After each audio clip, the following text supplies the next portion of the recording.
je suis Laurent Bardonnet de la société Ingénis. Ingénis, je pense que peu de gens ici connaissent. Donc, c'est un bureau d'études et d'expertise en infrastructure du système d'information. Nous, notre approche, elle est donc à la fois sur une vision stratégique, mais aussi une forte expertise technique. Et donc, on accompagne beaucoup d'entreprises sur des sujets réseau, et notamment donc, sur des sujets autour du SD-WAN. Donc là, par exemple, en ce moment, alors on est avec Adecco, Groupama, voilà, des grands comptes aujourd'hui, et des comptes plutôt de taille intermédiaire, type NTN, SNR, aussi une filiale de Renault. Et voilà, on travaille sur justement toutes les études, les consultations et l'accompagnement aussi au changement sur ces technologies. Et aujourd'hui, donc, effectivement, nous avons deux tables rondes. La première, donc, c'est avec donc, les éditeurs, donc les sociétés qui fournissent les solutions autour du SD-WAN. Et l'objectif, donc, c'est de vous apporter un retour d'expérience sur cette technologie. Voilà, donc autour de moi, donc, j'ai différents intervenants et je vais passer le micro pour que chacun se présente. Donc, bonjour, Charline Mariani. Donc, moi, j'ai un parcours assez classique. Je viens du monde de l'intégration, sécurité. Ça fait à peu près 15 ans que je fais ça. Et j'ai intégré Fortinet très récemment, en septembre 2019. Et je suis en charge des avant-ventes Channel, MSSP et Telco. Donc voilà. Donc Marc Delfabro, moi je suis un des 5 fondateurs de la société Pixia, société qui s'est créée dans l'été 2018. Alors Pixia, c'est un fournisseur de solutions SD-WAN à ce service, mais wholesale, uniquement wholesale.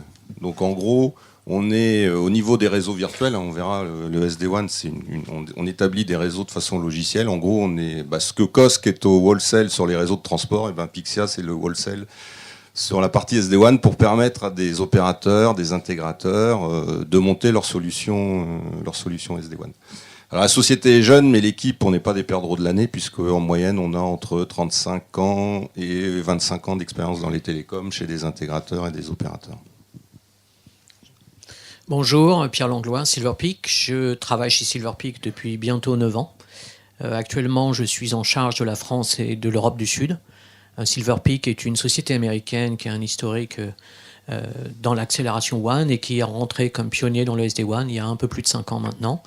Et donc j'ai en charge toutes les équipes commerciales, avant-vente et channel sur le territoire français. Pour ma part, j'ai un background dans les télécoms. Je ne voudrais pas dire trop quand ça a commencé, mais il y a de nombreuses années, j'ai commencé dans les télécoms, dans la téléphonie. Et j'ai basculé dans l'IP. Et dans l'optimisation WAN et dans l'accélération WAN depuis maintenant 20 ans. Voilà. Bonjour, Ayman Chebli, consultant expert réseau et sécurité. J'interviens chez des clients pour les accompagner dans la transformation digitale et notamment dans le déploiement de SD-WAN.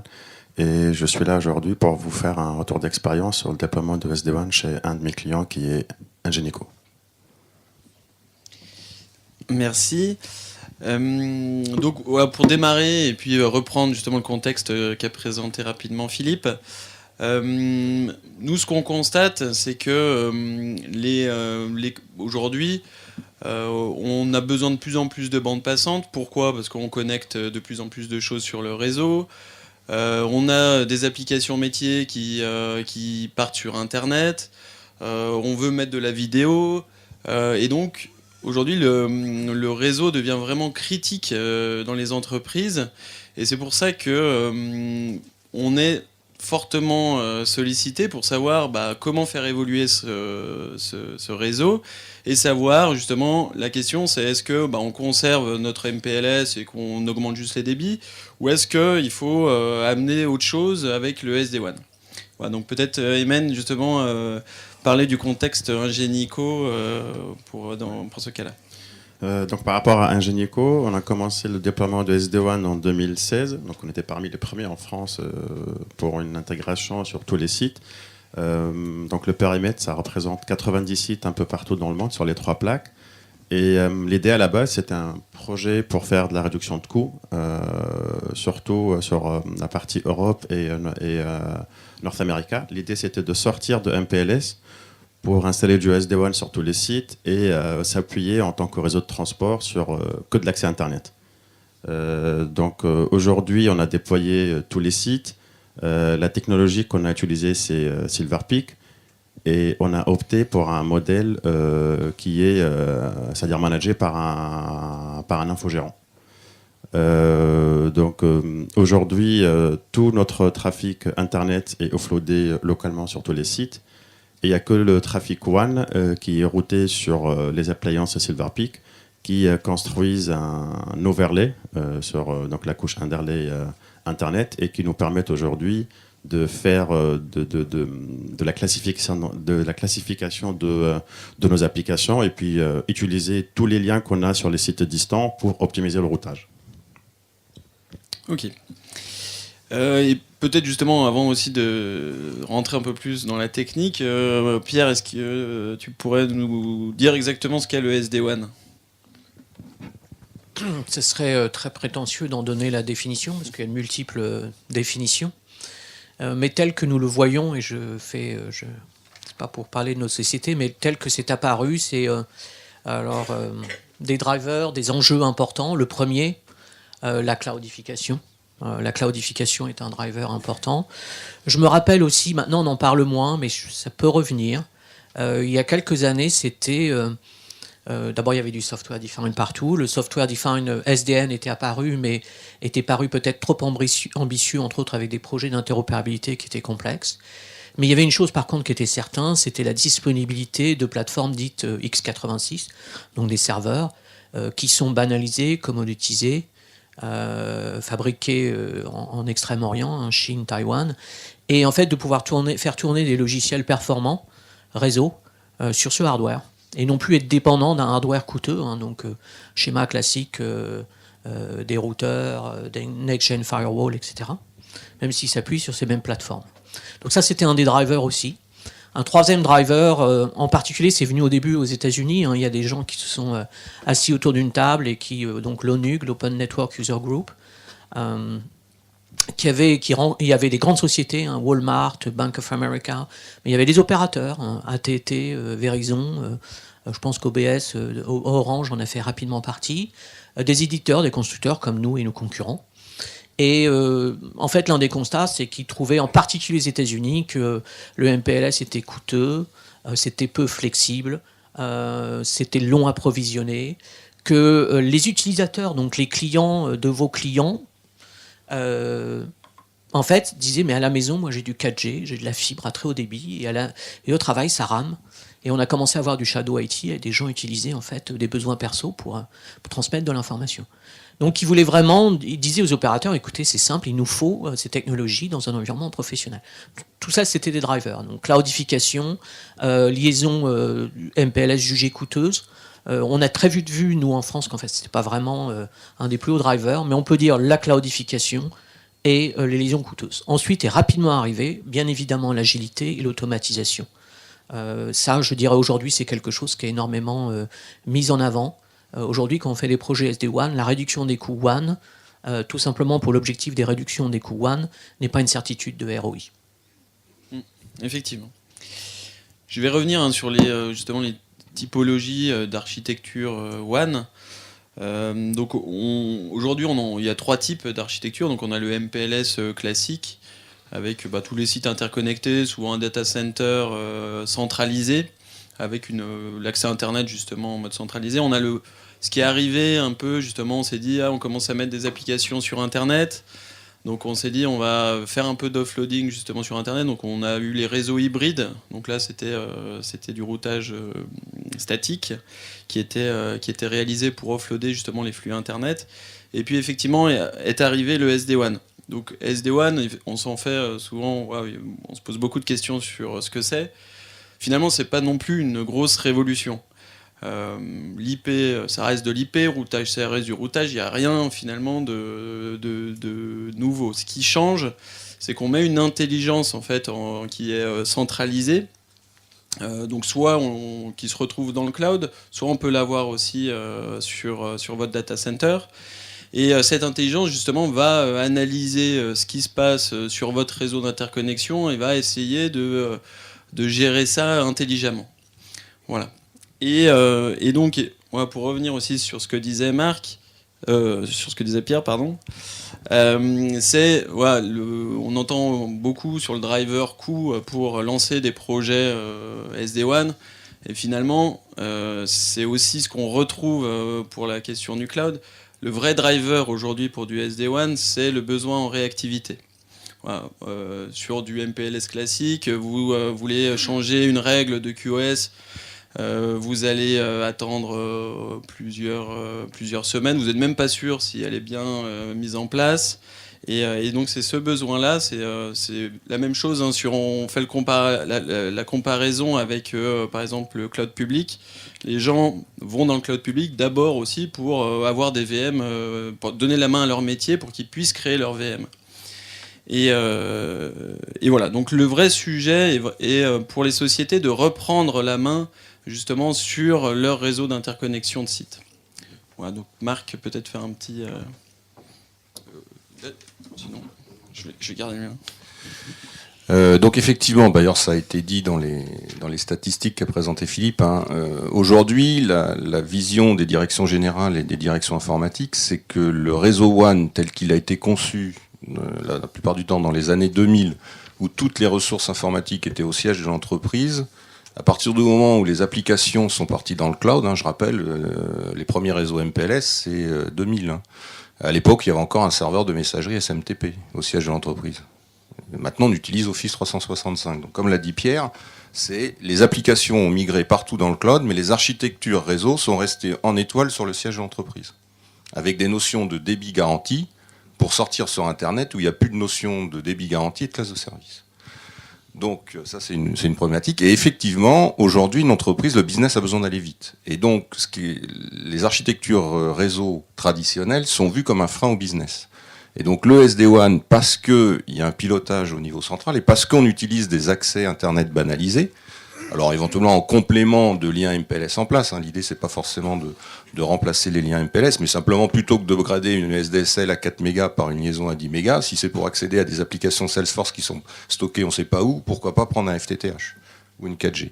Donc l'idée c'est qu'on ait cette agilité et que la partie infra WAN, et on verra après le SD-WAN, ça va vraiment être une base sur le système d'information. Il faut que cette infrastructure soit aussi agile que le nécessite le business. Parce que un des aspects, et ça a été évoqué, quand on parle de cloudification, concrètement, ça veut dire que les directions métiers ne passent plus par la direction informatique pour choisir les applications. En entreprise, la façon dont on consomme l'informatique aujourd'hui, c'est la façon dont nous, on utilise les applications sur nos smartphones. Un directeur marketing, il passe plus par le DSI pour aller acheter une solution marketing. Un directeur commercial, il passe plus par le DSI. Ce qui est un vrai problème sur les solutions MPLS, puisque la DSI n'a plus vision sur les nouvelles applications, donc elle peut plus aller voir son opérateur pour modifier la QoS.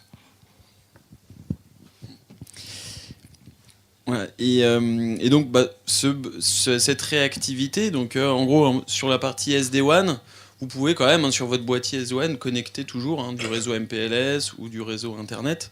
Par contre, le vrai sujet, si on veut de la réactivité, c'est le passage justement sur des liens Internet. Mais finalement, si on passe sur Internet, la question c'est la sécurité.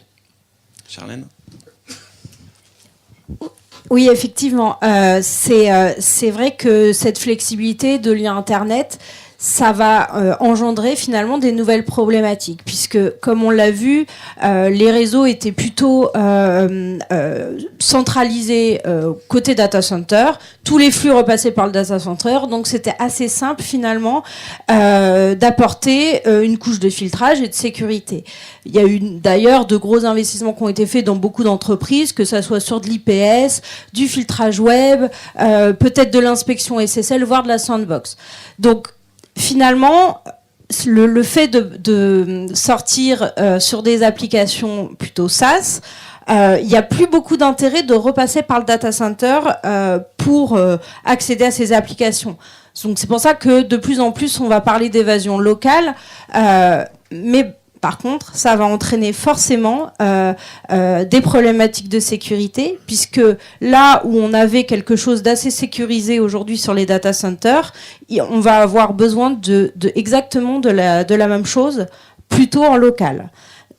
Alors, bien sûr, on va pas finalement rajouter différentes couches, la partie routeur SD-WAN, plus la sécurité, donc ça va commencer à faire beaucoup. Donc, c'est vrai que chez Fortinet, notre vision, c'est finalement de protéger au plus proche des utilisateurs.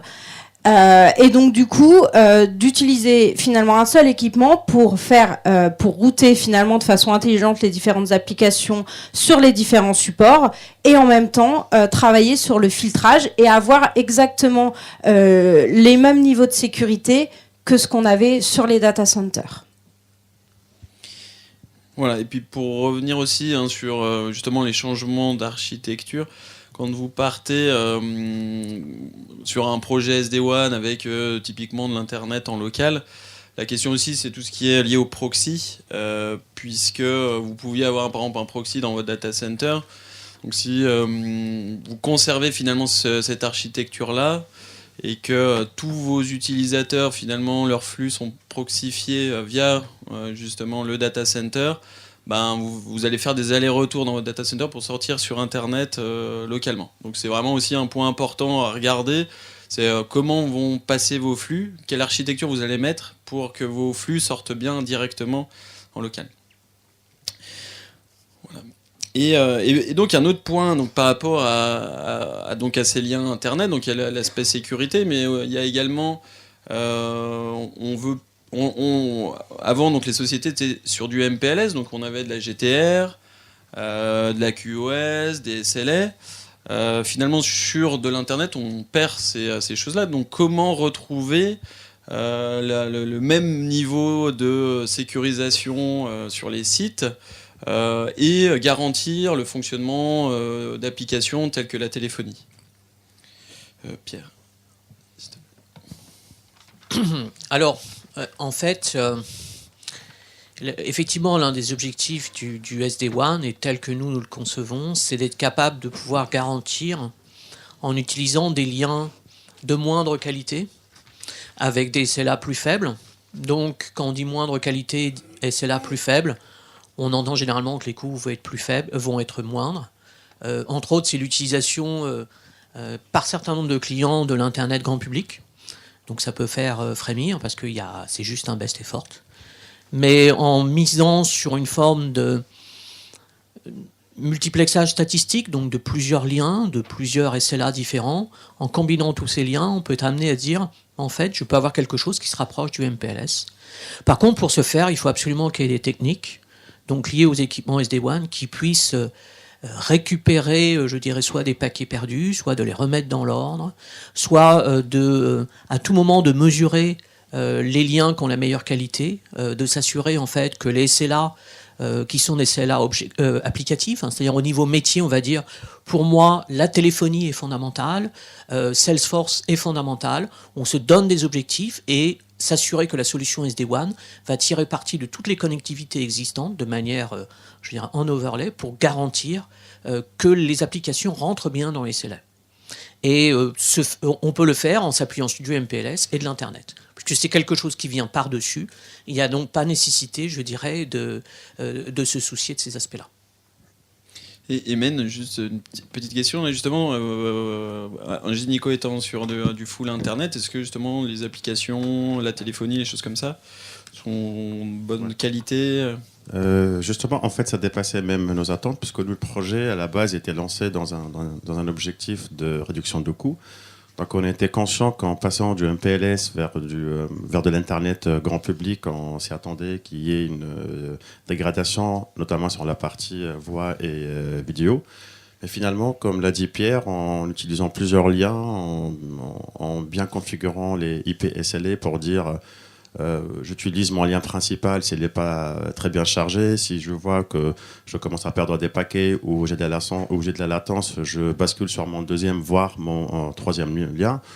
Aujourd'hui, après 2 ans, c'est-à-dire sur du full Internet, en sortant même des rapports sur Skype, on se rend compte qu'on a même c'est-à-dire une qualité meilleure par rapport à ce qu'on avait sur un PLS.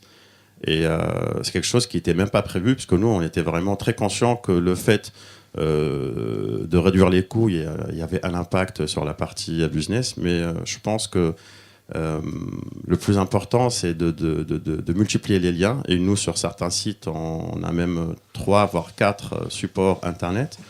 Et du coup, en multipliant et en jouant sur de l'IP et SLA, donc l'idée, c'est de faire des probes pour voir au moment où je veux envoyer mon paquet sur mes liens, c'est-à-dire quel est le lien qui va me permettre d'avoir la meilleure latence, c'est-à-dire la meilleure bandwidth. Et après, dès qu'il y a un problème sur un lien, je peux basculer d'une manière très transparente sur tous les liens que j'ai sur mes sites. Donc, juste pour vous rassurer, l'idée c'est de multiplier les liens qui restent financièrement plus intéressants que du MPLS. Et quand vous déployez votre SD-WAN, il faut se poser les bonnes questions sur la classification des applications et la configuration des probes. C'est quelque chose aussi, nous, qu'on revoit tous les 6 mois pour mettre à jour aussi la politique QoS sur la brique SD-WAN. Ok. Ouais. Et juste sur la partie coût, il y a effectivement la partie aussi internationale qui rentre en jeu là dans le contexte ingénico et qui n'est pas forcément le vrai ce qu'on retrouve en France. Ouais. Juste sur aussi donc on se dit bon on met donc on branche les boîtiers SD-WAN donc sur Internet. Par contre, est-ce que le SD-WAN nous permet de mieux diagnostiquer un problème ? C'est typiquement, j'ai une application dans un cloud public, j'ai des lenteurs dessus, d'où ça vient ? Est-ce que c'est mon application ? Est-ce que c'est mon lien Internet ? Est-ce que c'est mon routeur SD-WAN ? Est-ce que c'est mon routeur Internet ? Aujourd'hui, c'est très flou chez tous nos clients. Et est-ce que le SD-WAN permet d'avoir justement plus de visibilité, Marc ? J'allais dire, c'est la raison d'être du SD-WAN. Le SD-WAN, ça permet nativement, alors les bonnes solutions SD-WAN, pas les trucs low cost. Le SD-WAN, on en a pour son argent. Hein. Vous avez des solutions à 15 € par mois, vous en avez pour votre argent. Vous avez des solutions un peu plus sérieuses, un peu plus chères. Donc le SD-WAN, ça donne une visibilité en temps réel des applications. Et c'est ça, une grosse attente des DSI. Un DSI, il a une vraie souffrance aujourd'hui. Hein. Il a un tableau de bord de son opérateur qui lui dit, alors qu'il lui dit souvent à la fin du mois, tiens, tel jour, vous avez eu un pic dans la classe de service temps réel. Mais c'est quelle application ? Je ne sais pas. Or, lui, aujourd'hui, dans le cadre de la transformation numérique de son entreprise, il doit prendre des engagements avec son directeur commercial, avec son directeur marketing, sur la disponibilité de Salesforce, par exemple. Sur le fait que dans cette entreprise, les commerciaux ils rentrent leur chiffre Salesforce le vendredi soir, donc le vendredi, Salesforce doit être prioritaire. Donc ça, c'est la partie visibilité du SD-WAN. Alors effectivement, quand les architectures réseau sont complexes, donc le SD-WAN permet de dire, et on sait mettre des SLA au niveau applicatif, hein, au même titre qu'on mettait des SLA au niveau couche réseau, là on remonte au niveau de la couche applicative, et on sait dire, effectivement, aujourd'hui j'ai bien respecté mes engagements de service pour telle application. Et on peut même le faire dans les applications en mode IaaS parce que les solutions SD-WAN vous permettent de booter un boîtier SD-WAN directement dans les infrastructures de Google, Azure, AWS. Et pour les applications SaaS, donc typiquement des gens comme Salesforce, SAP, etc., là, vous ne pouvez pas booter d'application. Par contre, vous pouvez mettre une application plus proche de ces infrastructures-là. Donc vous avez une visibilité de bout en bout, application par application. Effectivement, ça permet de savoir où il y a un goulot d'étranglement. Ouais. Et donc nous, on travaille avec beaucoup de sociétés, donc on analyse justement leur contexte, on leur présente justement aussi le marché, les différentes solutions, et on s'est rendu compte que finalement, donc chaque solution était différente, avec chacune ses forces, ses faiblesses, et que suivant le contexte client, ça allait orienter déjà sur quelques solutions. Et donc j'aimerais connaître chacun donc, les points forts de vos solutions. Alors, c'est vrai que Fortinet, on est plutôt axé sur la sécurité, mais on l'a vu, dans des projets SD-WAN, c'est quand même quelque chose de primordial et surtout à ne pas négliger. Alors, cette année, on va fêter nos 20 ans, donc on est vraiment expert sur le domaine et je pense qu'aujourd'hui c'est une réelle force dans la proposition qu'on peut faire du SD-WAN, puisque évidemment la sécurité c'est pas quelque chose qui s'apprend en quelques années, et on a aujourd'hui des centres d'expertise qui permettent vraiment d'avoir une position forte sur le marché. Autre point, finalement, sur la partie SD-WAN, il y avait déjà beaucoup de concepts qui étaient déjà existants dans nos solutions, puisque quand on parle de solutions SD-WAN chez Fortinet, on parle du FortiGate, du firewall. Si on parle de policy-based routing, de routage avancé, de redondance de liens, c'est des choses qu'on fait depuis des années. Donc évidemment, par rapport à des solutions pure player SD-WAN, on avait un peu de retard. Or, ça fait quand même 3 ans qu'on est vraiment en développement focus sur les aspects du SD-WAN et aujourd'hui on est vraiment à niveau sur ces sujets-là et il manque très peu de fonctionnalités. On apporte en plus du coup l'aspect sécurité et on évite de rajouter un autre boîtier ou bien d'autres éléments pour pouvoir ajouter le filtrage qui, on a vu, est très très important. Autre point, là où finalement on a de la visibilité jusqu'au site, ce que va pouvoir apporter aussi Fortinet en fournissant la partie LAN et Wi-Fi, c'est d'apporter une visibilité complète et notamment administrable depuis le point central d'administration et donc pouvoir remédier beaucoup plus facilement en cas d'attaque pour pouvoir justement contrôler, apporter finalement de la segmentation ou bien mettre en quarantaine certains postes sur des sites distants où finalement on ne sait pas trop ce qui se passe. Donc ça va apporter vraiment beaucoup de visibilité. Voilà. Marc ? Alors, nous, on est dans un contexte un peu particulier puisque comme on se positionne en tant qu'offreur de solutions wholesale, en mode as a service. Donc, quand on a fait le choix du socle SD-WAN qu'on est allé acheter sur étagère et sur lequel on développe ensuite donc, des modules d'analyse de données d'intelligence artificielle, il nous fallait une solution de classe opérateur. J'allais dire un peu pour les gens de la téléphonie, vous avez des PABX de classe entreprise et puis vous avez des PABX de classe opérateur. Une solution de classe opérateur, c'est ce que dans le jargon on appelle multi-tenant, c'est-à-dire que vous êtes un prestataire informatique, vous voulez mettre en place une solution SD-WAN dans laquelle vous espérez quand même avoir plusieurs clients. Donc l'idée c'est d'avoir sur la même plateforme les remontées de tous vos clients, sans être obligé de vous connecter tenant par client, et de pouvoir mettre en place des modifications sur l'ensemble de votre parc. Ne serait-ce que les montées de version. Le SD-WAN, il y a des montées de version tous les 3 mois. Donc ça, c'était le premier critère. Deuxième critère, et c'est la raison d'être de Pixia, le SD-WAN, on l'a dit, ça remonte, ça fait de la visibilité applicative et ça remonte énormément de données. Vous avez de la télémétrie en permanence. Par rapport à ce qu'on connaît sur les réseaux, vous avez le pauvre protocole SNMP qui vous remonte 3 malheureux trappes et dont on ne peut pas faire grand-chose. Là, on a énormément de données. Et pour nous, la valeur pour des acteurs, des opérateurs numériques, c'est cette donnée.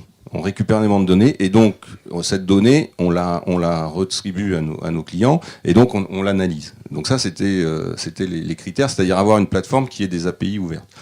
Donc on a fait le choix d'une solution Juniper, parce que quand on veut des solutions multi-tenantes, aujourd'hui ça se compte sur les doigts d'une main. Ce qui nous a intéressé dans la solution Juniper, c'est un vrai routage applicatif, application par application. On ne dit pas tous mes flux sur Internet, je les bascule tous, c'est vraiment application par application. Pareil au niveau sécurité, on propose une sécurité application par application, donc soit au niveau du boîtier, puisque Juniper c'est des équipements SRX qui sont des firewalls, soit je remonte cette sécurité au niveau d'un site départemental, soit je la fais passer par des solutions comme Zscaler. Ces boîtiers, c'est le même boîtier depuis le boîtier de base qui fait du 100 mégas qui a 4 interfaces, et comme ça a été dit, le SD-WAN, on multiplie les liens.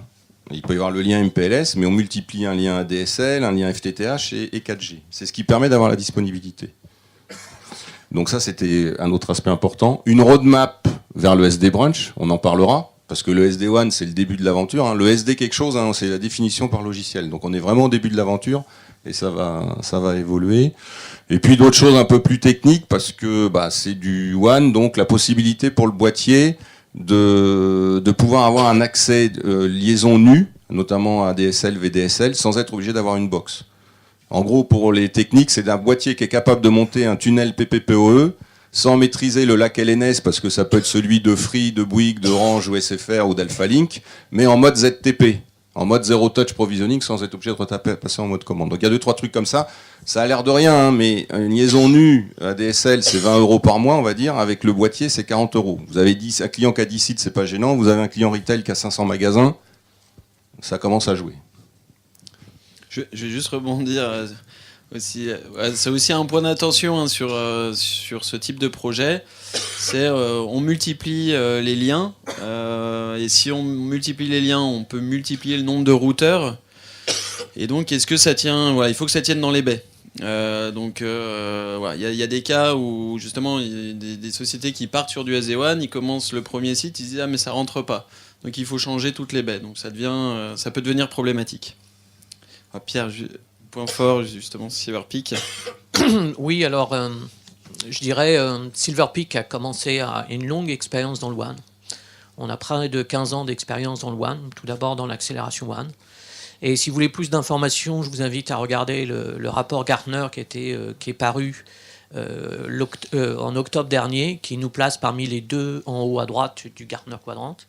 Les raisons sont les suivantes. C'est pour la 2e année consécutive que Silverpeak s'y trouve. 4 raisons premières. La première, une approche métier. Alors ça peut paraître... mais en fait, on n'est pas un routeur ou un firewall qui étend les codes de routage, les protocoles de PBR et autres. On part d'en haut, on part des intentions du métier et on décline ces intentions métiers. En fait, je dirais que les mesures sont prises en compte. Donc tout d'abord, une approche métier avec des SLA métiers. Deuxième aspect, qui vient de notre historique, avant tout la qualité d'expérience. La qualité d'expérience utilisateur, surtout dans un environnement où il y a un shift des applications. On l'a dit tout à l'heure, Marc l'a souligné tout à l'heure, ce qui compte c'est la performance Salesforce. Alors Marc disait que les commerciaux le font une fois par semaine. Chez Silverpeak, dans mon équipe, ils ne survivraient pas. C'est tous les jours Salesforce. Donc il faut que ça fonctionne. Et que ça fonctionne et que ça fonctionne bien. Et effectivement, si le directeur commercial chez nous prend le choix de Salesforce, n'en informe pas l'informatique, c'est gênant. Donc qualité d'expérience. Alors téléphonie, Salesforce, etc. Dans notre cas, on n'a rien, sauf les services d'ingénierie, mais nous, on n'y a pas accès. Tout est dans le cloud. Troisième aspect, je dirais l'automatisation.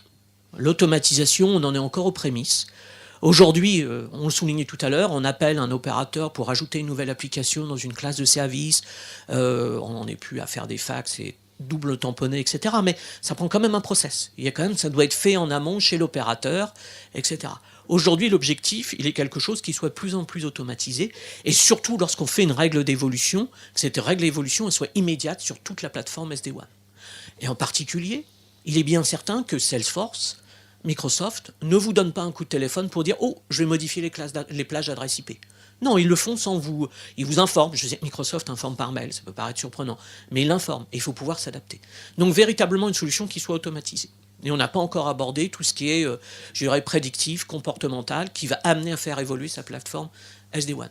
Et quatrième point, qui a déjà été souligné par Charlène, qui est en fait une plateforme unifiée qui permet de tout gérer depuis une console unique et d'avoir une vue sur l'intégralité de sa fabrique SD-WAN.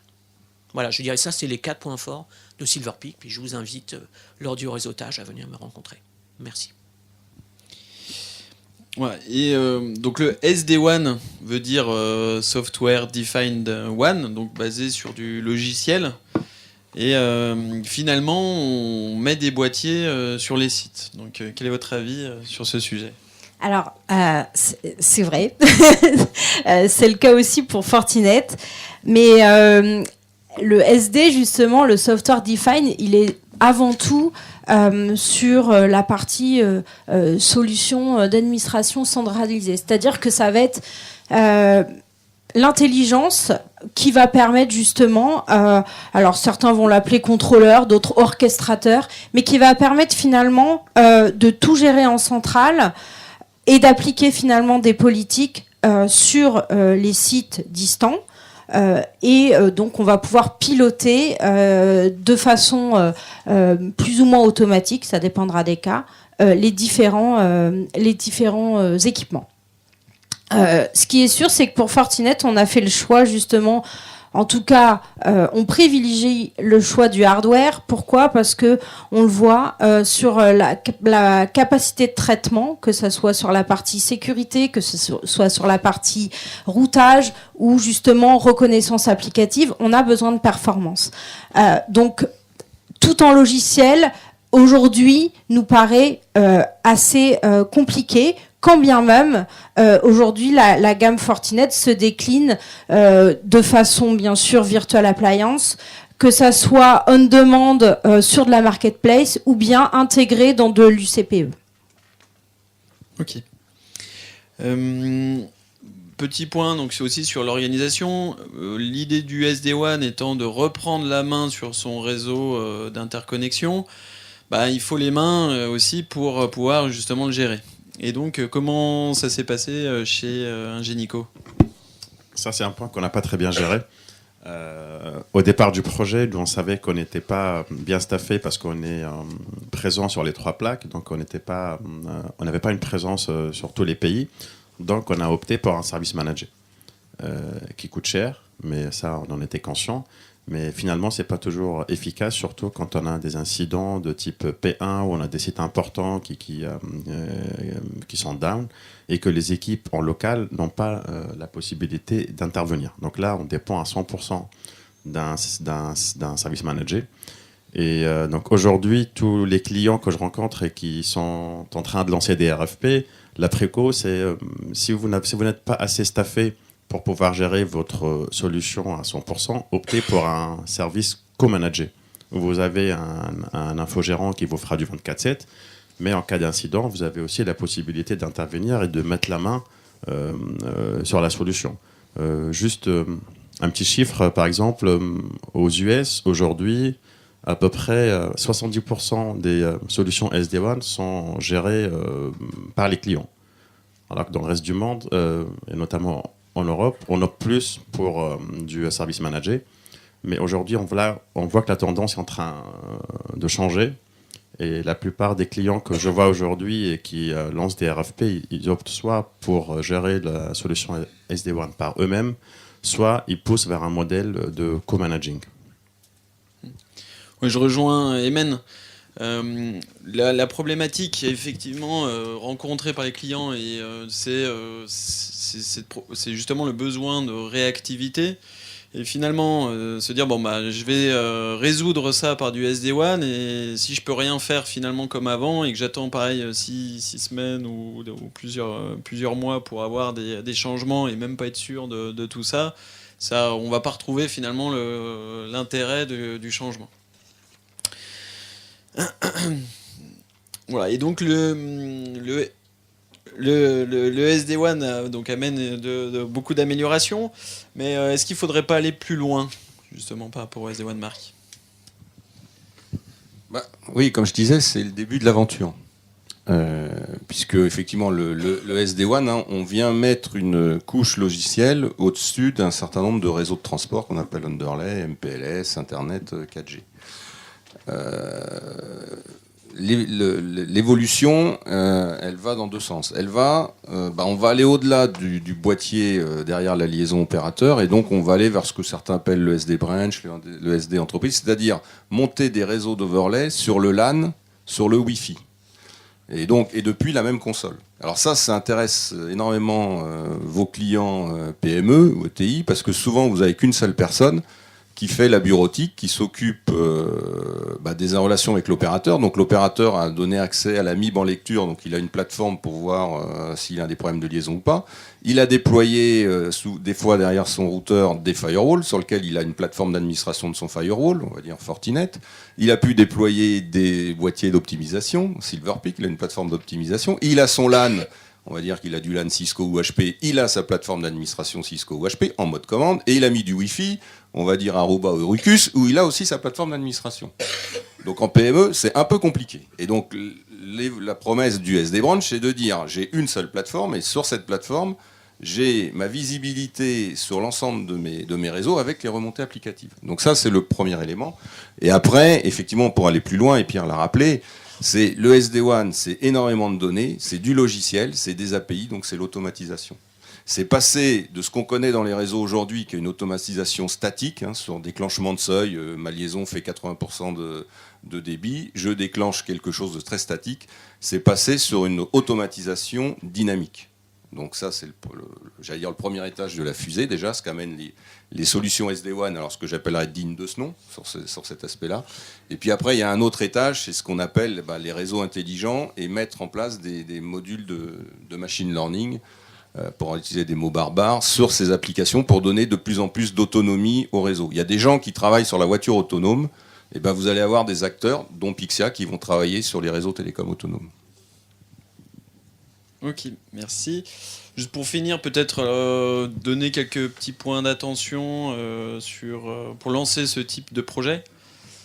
Alors, je pense que le premier point d'attention, ça va être l'architecture qu'on va définir, parce que finalement, ça va avoir de forts impacts, que ça soit en termes de complexité, en termes de routage. Donc, c'est quelque chose à pas négliger, et le choix qu'on va faire au départ va forcément avoir des impacts tout au long du projet. Le deuxième choix, le deuxième point d'attention, ça peut définir le choix de la technologie. C'est finalement quel type de lien on va avoir besoin de connecter. Est-ce que c'est du MPLS? Est-ce que c'est des liens Internet? Est-ce que c'est des liaisons satellites, de la 4G?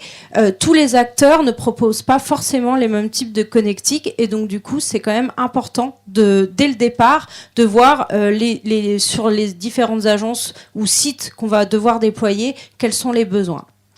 Ensuite, je pense que aussi en termes de choix d'équipement, en fonction de la taille des différents sites, il est important de rationaliser dans la gamme qu'il faut choisir 1, 2, 3, 4 boîtiers grand maximum, parce que il va y avoir des templates, il va y avoir ça va pouvoir apporter de la complexité si on a trop d'effets de gamme lors du déploiement. Dernier point, et je pense que là, il est plus en termes d'accompagnement. Quand on va déployer, évidemment, il y a des mécanismes, on a parlé tout à l'heure de Zero Touch Provisioning, qui vont faciliter les gestes de proximité sur les sites. Ça, c'est évident. Par contre, derrière, ça veut dire qu'il y a quand même de l'ingénierie. Il va y avoir énormément de choses à penser en amont du projet, avant le déploiement, pour justement éviter les problématiques. Notamment, et je pense qu'un point vraiment important, c'est de se faire vraiment accompagner en termes de gestion de projet, parce qu'il va y avoir des problématiques de logistique, de livraison de liens, et donc s'il n'y a pas une gestion de projet et un accompagnement avec des experts, malheureusement, ce sont souvent des sujets qui sont complexes à gérer, et il ne faut pas l'oublier. Marc. Alors rapidement, Rapide, oui. Ouais. On l'a vu, l'intérêt du SD-WAN, c'est de faire de la haute couture, mais avec des process industriels. C'est passer d'un monde où un réseau MPLS, que vous soyez du monde de la santé, du monde du retail, du monde de l'industrie, du monde etc., c'était un réseau MPLS. Les opérateurs, ils font pas un réseau MPLS dédié en vertical. Le SD-WAN, ça permet de personnaliser le réseau à un client, mais en utilisant des mécanismes vraiment d'automatisation. Donc ça, c'est les points importants. Après on l'a vu, il y a notamment les notions de portail pour faire du co-manager, parce que ça c'est une vraie attente des clients, c'est-à-dire je délègue une partie de l'infogérance de mon solution, mais je gère un certain nombre de choses parce que j'ai besoin d'être réactif. Mais j'allais dire, pour finir, le SD-WAN, qui a un réseau, une surcouche au-dessus des réseaux physiques, pour que ça fonctionne, ça veut dire qu'il y ait des réseaux underlay de qualité. C'est comme si vous achetiez une Ferrari, si vous n'avez pas d'autoroute et que vous avez un champ de patates, vous ne ferez jamais du 200 km/h. Et ça, c'est un vrai sujet. Alors, c'est déjà avoir des réseaux de qualité en France, au niveau fibre et au niveau 5G. Mais maintenant, quand je commence à entendre parler que les enchères vont reculer de 6 mois, ça m'inquiète un peu. Et le deuxième point, on l'a dit, c'est le cloud. Un des points forts, c'est la capacité d'être près des cloud node providers. Avant, on choisissait son opérateur parce qu'il avait une capillarité, il avait un point d'accès dans toutes les préfectures et sous-préfectures de France et de Navarre. Aujourd'hui, mon fournisseur d'accès, il doit être proche, mais dans la baie à côté d'AWS, de Google et d'Azure.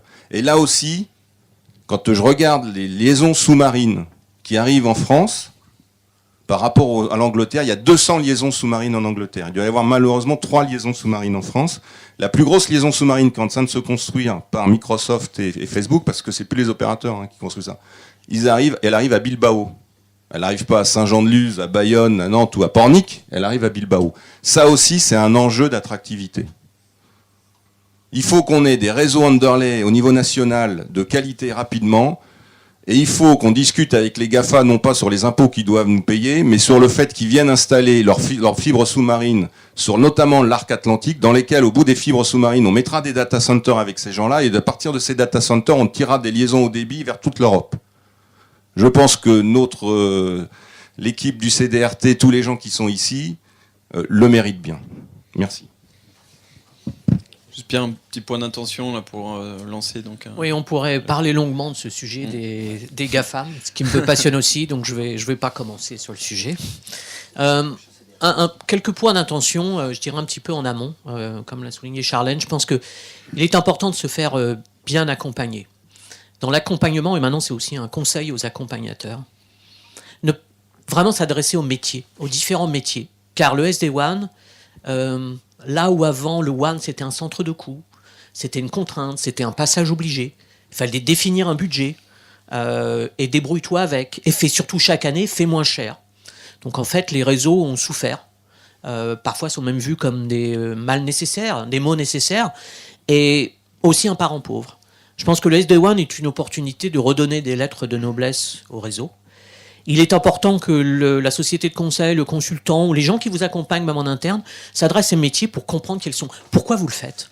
Pourquoi vous le faites ? C'est très important. Et pas uniquement de se dire « Ah, parce qu'on a de l'Internet moins cher, on va gagner sur les coûts de communication ». Je ne suis pas certain, comme on le disait tout à l'heure, que ce soit quelque chose de fondamental. Réfléchissons pourquoi on le fait. Parce que la société fait acquisition de nouvelles sociétés, en cède pour être plus agile, parce qu'on a une application métier, comme le soulignait tout à l'heure Marc, qui va aller par exemple dans un magasin de retail. Cette application est critique pour garder, pour aller plus vite, pour servir des clients. Le métier me semble fondamental. À partir de là, si vous savez vraiment pourquoi vos clients le font, alors ça se déroule bien. Mais si initialement ils disent on le fait parce que c'est à la mode, on le fait parce qu'on va faire des économies de coûts télécom, généralement ça n'aboutit pas.